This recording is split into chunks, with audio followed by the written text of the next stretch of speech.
Welcome to foreverfit.tv, your online source for fitness, nutrition and lifestyle. Of foreverfit.tv. I'm Nicola, and joining me is Marie McCarthy.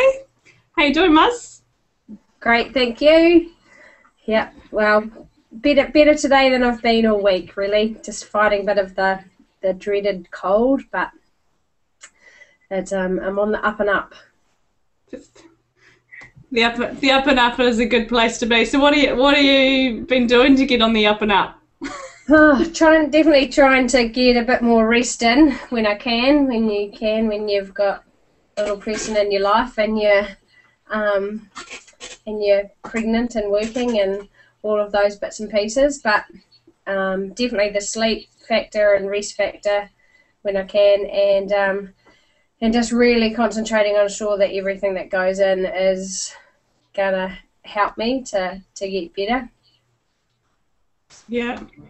So those of you who don't know, Muz is a busy bee. She's studying and she's working. She's about to have a baby and she's got a little one on the way as well. So she's a very incredibly busy person. But it's all approaching a nice weekend soon, isn't it? It's like you're on the home stretch now, aren't you? I am on the homeward stretch. Yep. So. And I guess that's what does make it a little bit more difficult. Obviously, when you're pregnant, your immune system's not quite as effective because there's so many jobs going on in the body. But just makes it, the food particularly way more important, and the rest when you can get it a lot more important as well because there's so many processes going on in the body. Yeah, exactly. And clearly, a lot of people, I'm not really one to take medicines at any rate, but, a lot of people reach for them. You can't do that when you're pregnant.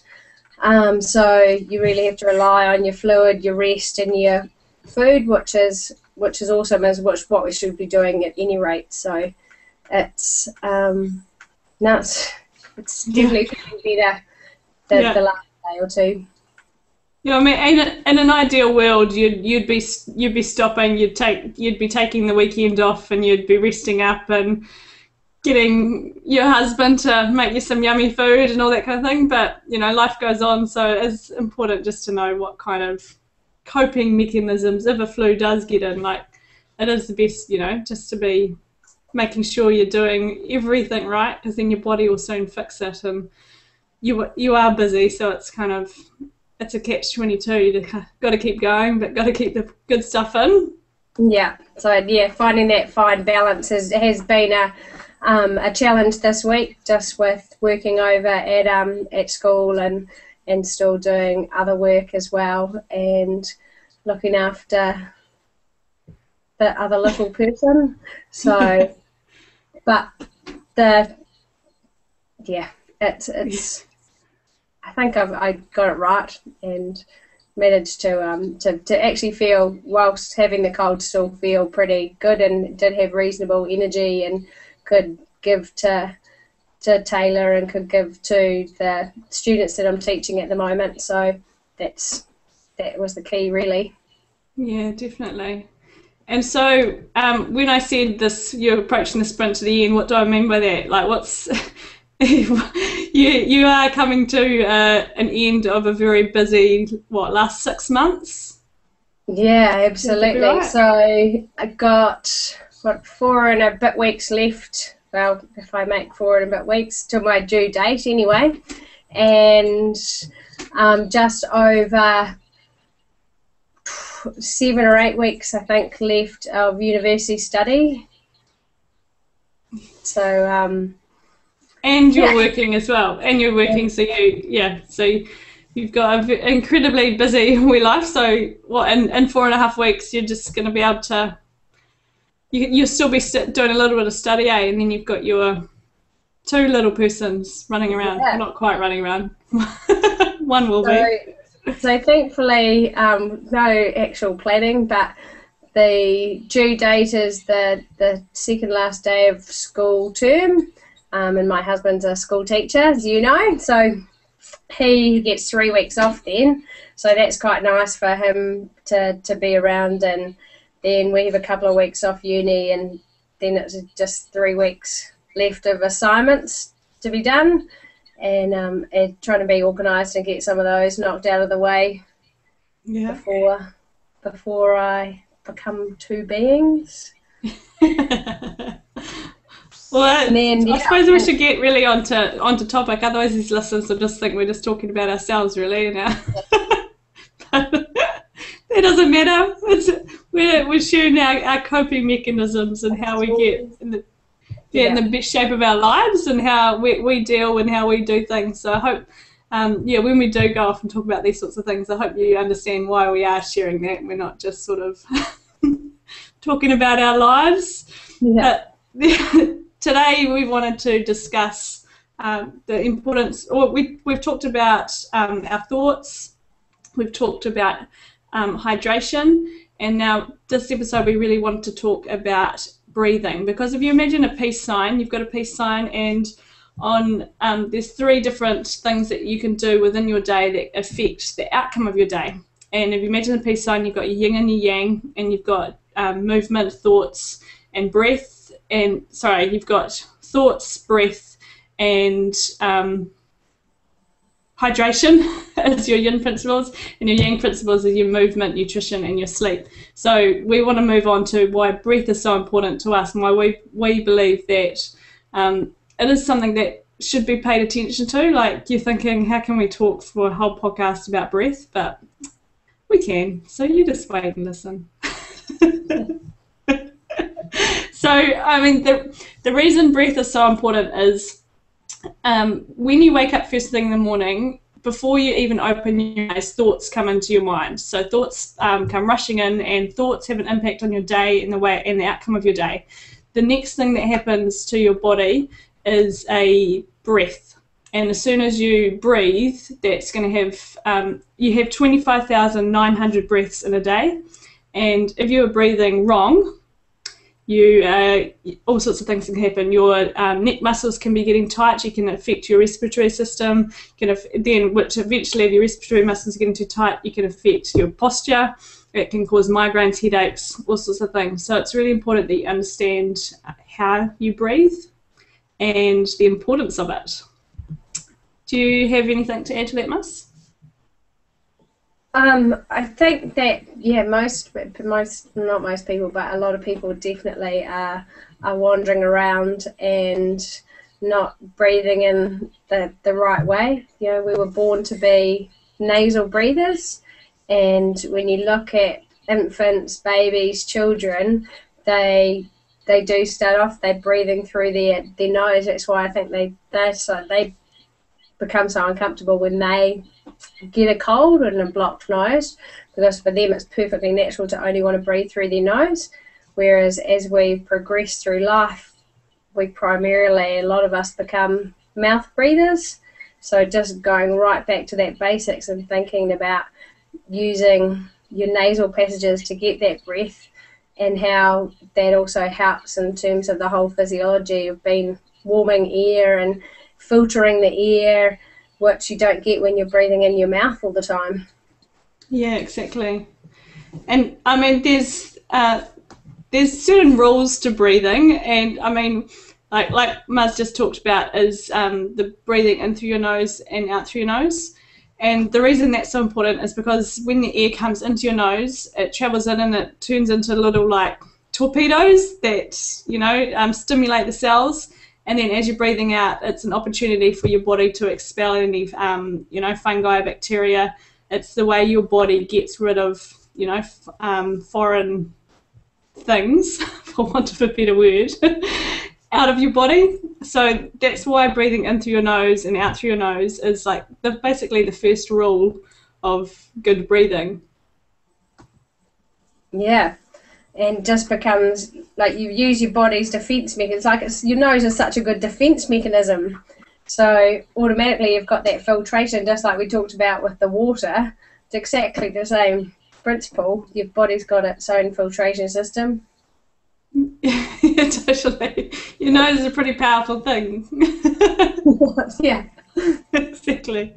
And I mean, the next rule for your breathing is to breathe 2/3 into your belly. You know, when we get stressed, we tend to breathe very high into our chest, and what that does is it lifts your shoulders. You carry all this tension around your shoulders and in through your neck. But if you take the moment just to stand there, let your shoulders relax, breathe, and let that breath fill your belly, then the other muscles don't come into play, and it's an opportunity just for you to actually utilize your breath and just start to breathe more relaxed. And I mean, your breath is really powerful, so when you're using your breath to fill your belly, again, and then it's breathing in and out through your nose, you're helping your body just function normally and helping it be healthy. Yeah, and as we talked about when we talked about thoughts, like it can be, you can use it to help control thoughts as well. So if you are thinking things are going a bit crazy in that brain, it's just taking that time really thinking and taking that breath into the abdomen, breathing low down and using that inward and outward breath to help control your thoughts and everything that's, things are starting to be like this. Can just be a couple of really good breaths can help to bring you back to your equilibrium, back to your center.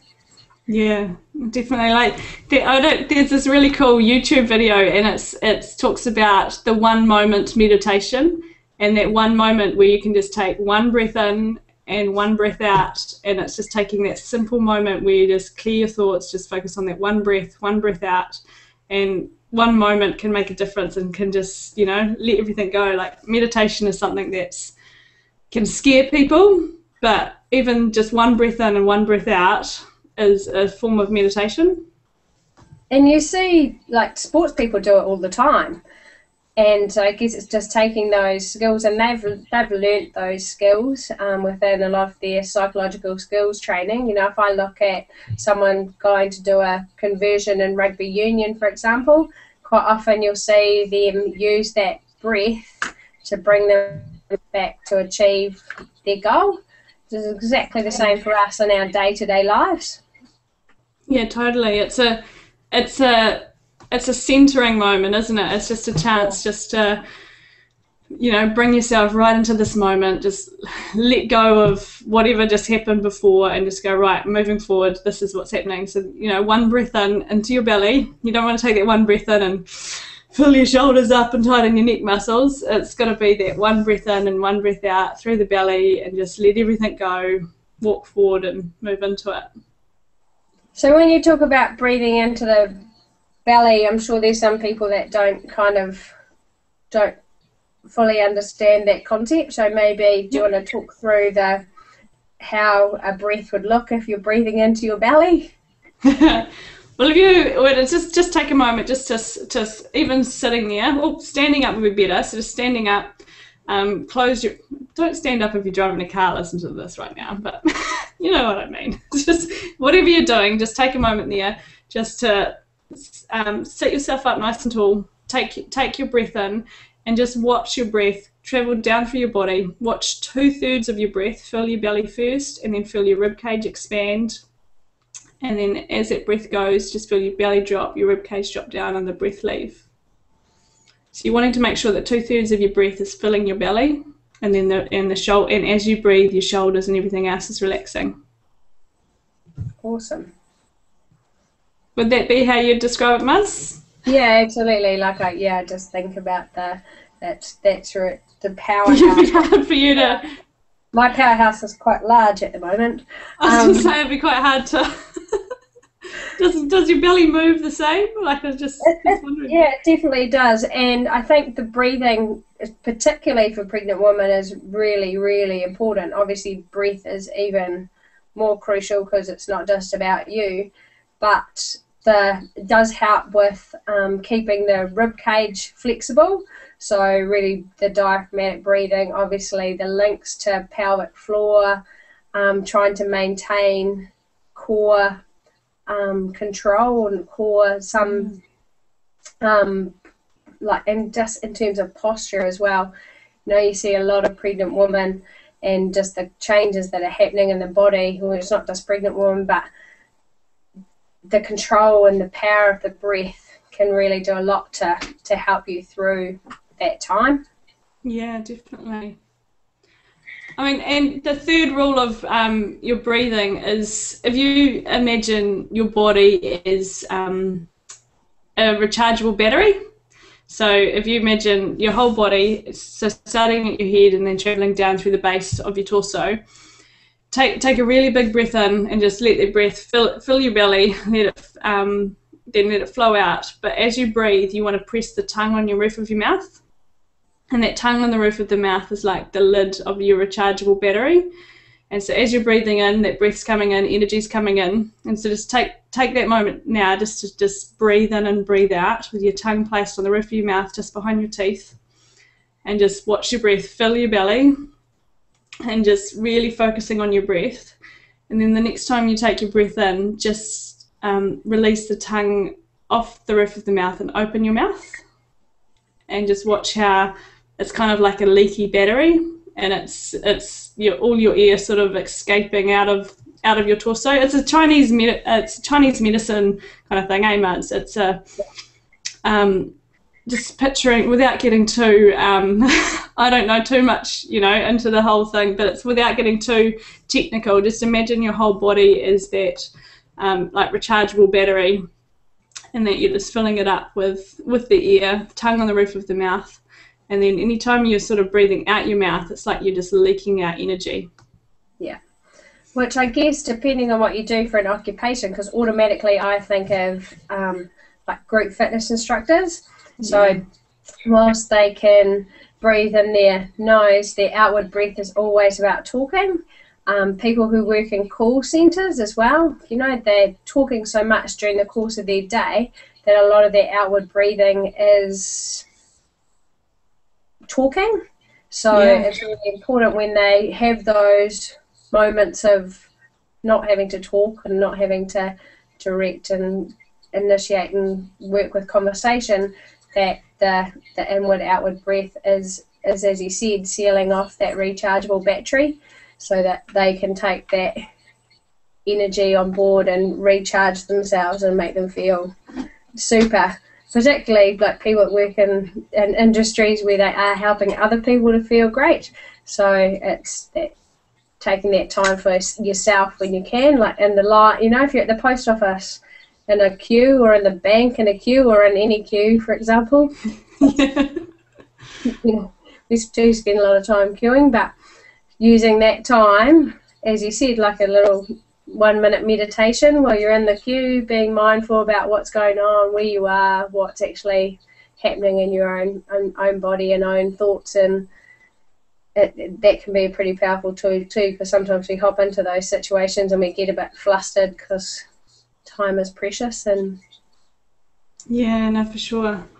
And I mean, it's also it's used quite a lot in training, isn't it? Like it's a really cool training mechanism. The longer you can, if you sit like a runner, the longer you can breathe in and out through your nose, it's like you can, it's when you go to take that moment that you actually need to breathe in and out through your mouth, it's almost like a, I don't know, it's a spark, isn't it?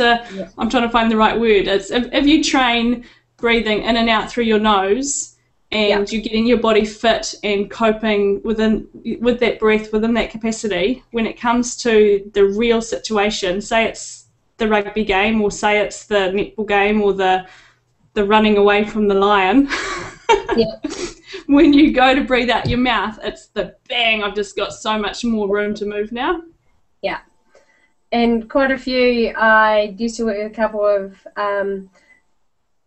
athletes that did mixed martial arts and boxing, and they would actually train in 2-minute stints with water in their mouth to make them, so then they couldn't actually use their mouth during that time. So it was really to focus on using that nasal breathing and that control to help them as well, so that when they did get into a game situation that was a lot more stressful, that they have that extra little punch. Yeah. But within their own training, it was still about focusing, keeping that energy internalized, and Yeah, so that was quite a different idea as well in that respect. Yeah, definitely. And there's certain rhythms that happen in your body when you breathe as well, isn't there? Like you only really breathe in through one nostril at a time. Yeah. And then is it 30 minutes? Is that right? That Yeah. if your body's functionally optimally, it's quite hard to say. That every 30 minutes you switch nostrils. Because I've got two. I've just got to bring in my spare nose. Yeah. That's right, eh? Yeah. So because depending on which side of the different theories, but which side of the nose you're actually breathing mainly in, obviously is to do with the brain and connections and which side of the brain. So your left nostril is controlled by the opposite side of your brain. Yeah. Right? So if someone will tell us if we're not right. Yeah. Which is cool. Yeah. But tell us if we're not right, because we just Dave, can you tell us if we're right? But it can help in terms of concentration, just doing the one nostril breathing and helping to be aware of what's going on, and can help concentration if you're really struggling, especially in the whole cognitive efficiencies. Yeah, totally. Yeah, that's pretty. And there's some pretty cool research studies on monkeys. Not that we'd like testing on animals, but the taping over the nose, and as you mentioned right at the beginning, the effect that it does start having on posture. So monkeys inherently breathe through their nose, and when you tape over their nose, it doesn't take very long before they start adopting forward head posture, and start, from breathing through their mouth, that it's like they're searching for their oxygen. Yeah. So in terms of posture and I wish people could see your head movement just then. Posture and postural correction, starting to breathe through your nose should be what you start with, because it's not going to matter what else you do if you're trying to correct posture. If we don't get that basic fundamental right, the next layers, the foundation isn't there, so the next layers that we try to put on top are just they're not going to have that strength and that base and that support to actually make the postural change that you're after. Yeah. And you see it as it's an evolution, and it is something to really warrant a lot of thought into it, because if you head into a school, like you'd see it, Maz, they've been in the school, all the children are mouth breathers, they're eating rubbish food and they're breathing in and out through their mouths, and that's just it's not a good thing. But if you were to travel back, 20 years ago, children and even humans, we breathe in and out through our nose, and it's just normal. But as we're getting sicker and more unhealthy and the foods are changing, our breathing's changing. And then could I look at some of the students as well, and it's not even like the postures don't change, they're not breathing through their nose, and then they are lumping around these backpacks that are chocker full of books and sports gear and everything else under the sun. So it's those compounding things in terms of their posture, and they're only young, they're not fully developed, that I just think, wow, if we don't start to try and put different steps in place, they're just going to be so much worse off in 5 or 6 years' time. Yeah, totally. It's a big subject, a simple subject, breath, but it's a huge one. And breath is just so, it's just so powerful. Like we'll go into meditation in another episode, but just taking those moments just to really stop and focus on your breath is just so powerful. Like Maz said, I teach classes all the time, and I know I need to, I'm constantly thinking about my breath, and when I'm training, it's just something that I need to really make sure that I'm breathing in and out through my nose, because when I'm teaching classes, I'm teaching a class, don't have time to think about how I'm breathing. So You're trying to just, make it work so that you're getting, you're trying to make your body function optimally, so you're just staying in control of everything. Yeah, and you can put little reminders, have reminders in places that are just going to help you to start doing it subconsciously. So on the visor on your car, write the word breath. Don't write it on your rearview mirror because you actually need that. But think about places within your life that can be triggers in terms of stress, and B, that you can actually utilize that time to breathe. And the car is a great place because we can't do too much. You can listen to great podcasts, and you can do little things in terms of your breathing and your thoughts and your hydration while you're, for those that have to commute and they're in cars for longer periods of time, in a position that we'll get into at some stage, I'm sure, the whole sitting and how much time we spend sitting. But these little cute, like the other place might be in the kitchen if you're cooking dinner, like put a post-it note on the splashback. Yeah. But it's just finding those places, those little prompts that just keep bringing you back inside your wallet. So when you open up your wallet. Good ones. Yeah. I'm a splashback mirror girl with a whiteboard marker. I write on whatever I can find. Yeah. So, and I just am trying to think of things that people use frequently during the course of their day, and it might be, people in the office. It might computer be something in the top drawer. Yeah, computer screen. Screensavers, and we've talked about there's great screensavers that you can, and obviously you can just program your own screensaver, but in terms of little exercises you can do at your desk, this is just another activity that you want to focus on. Yeah, no, definitely. I mean, so that kind of covers, first thing that, like, we're sort of building through this podcast about building the foundation. So on the first 3 things that have a huge impact on your day is your thoughts, your hydration, and your breath.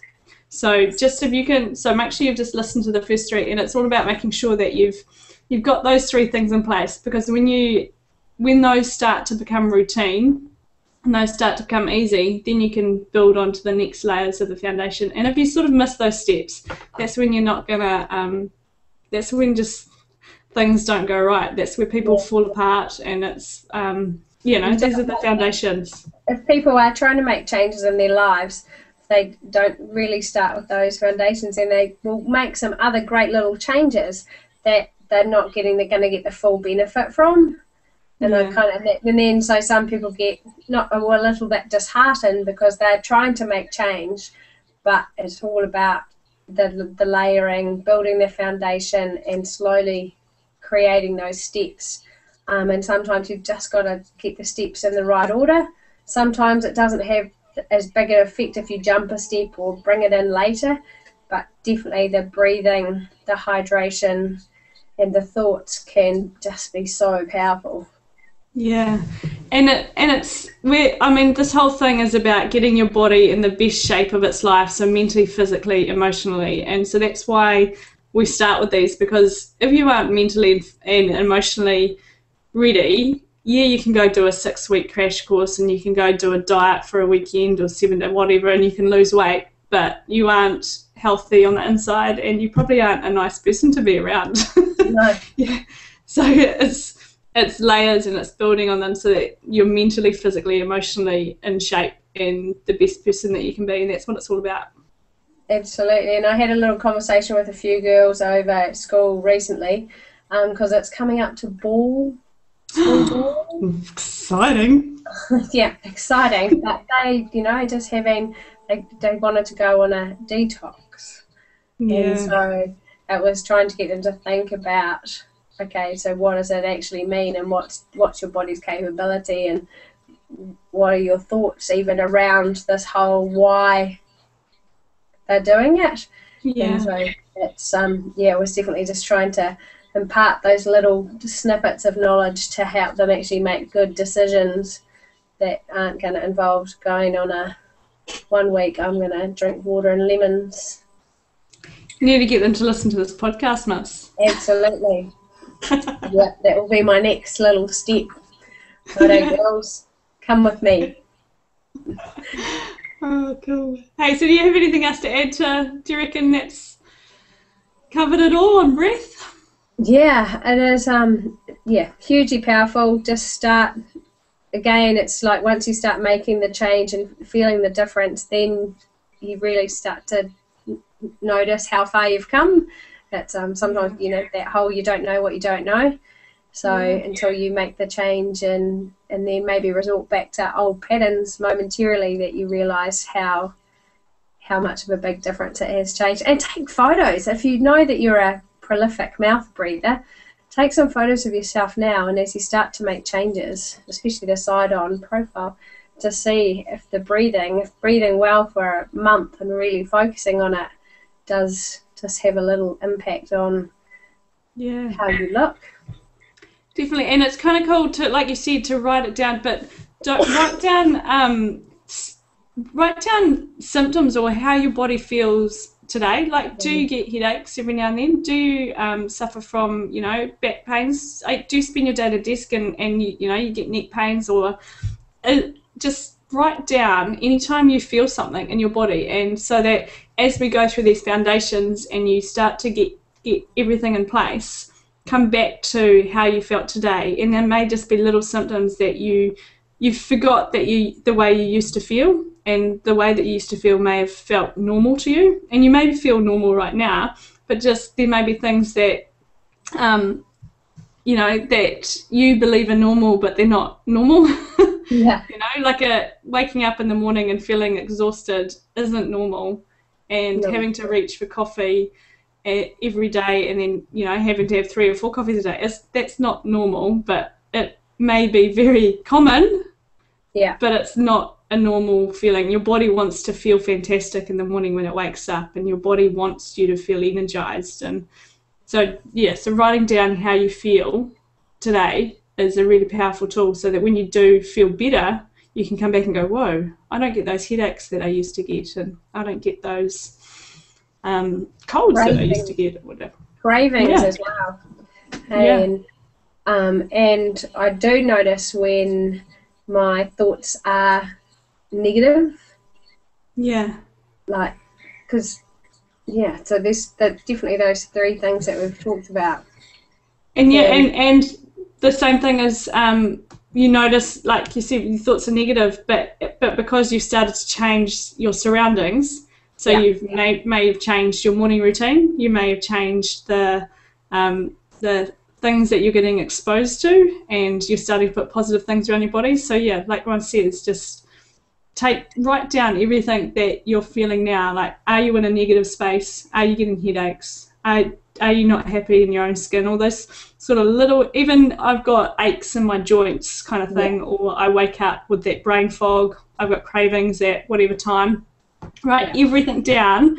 Just take notice of who you are right now, and then in a few months' time, you'll notice. Yeah. Hey, cool.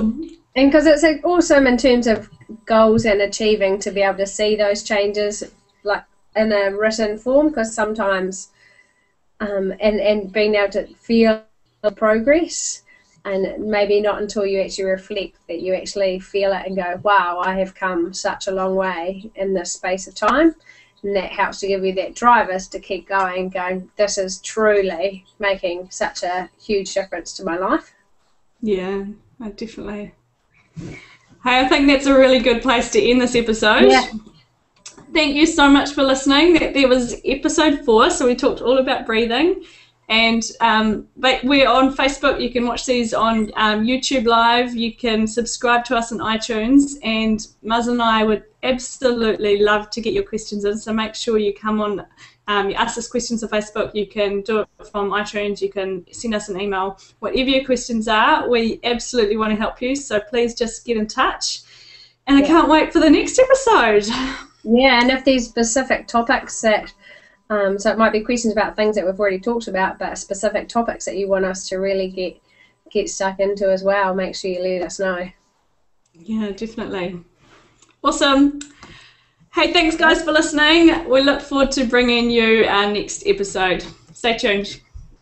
Ciao.